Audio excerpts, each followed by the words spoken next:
AI ব্যবহারে তথ্য কর্মকর্তাদের যথাযথ জ্ঞান রাখার আহ্বান জানিয়েছেন তথ্যমন্ত্রী জহিরুদ্দিন স্বপন। সচিবালয়ে বিভিন্ন মন্ত্রণালয়ের জনসংযোগ কর্মকর্তাদের প্রশিক্ষণ অনুষ্ঠানে এই আহ্বান জানান তিনি বলেন, জনগণের কাছে সঠিক তথ্য তুলে ধরতে জনসংযোগ কর্মকর্তাদের গুরুত্বপূর্ণ ভূমিকা রয়েছে। তিনি আরও জানান, ডিজিটাল প্ল্যাটফর্ম ছাড়া বর্তমানে জনসংযোগ সম্ভব নয়, তাই এই বিষয়ে পরিষ্কার ধারণা রাখা প্রয়োজন। পাবলিক সাইকোগ্রাফি কিভাবে কাজ করে সেটি জনসংযোগ কর্মকর্তাদের জানতে হবে বলেও মন্তব্য করেন প্রতিমন্ত্রী। আন্তঃসম্পর্ক তৈরি করার ক্ষেত্রে যে ধরনের একটা ভুল কাঠামোতে আমরা আটকে আছি, এখান থেকে কিন্তু আমাদেরকে বেরিয়ে আসতে হবে।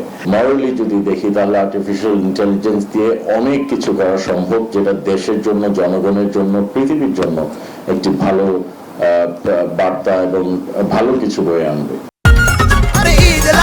মনে খুশির জোয়ার সবখানে, আর ঈদ লাগছে মনে বিকাশ পেমেন্ট সবখানে।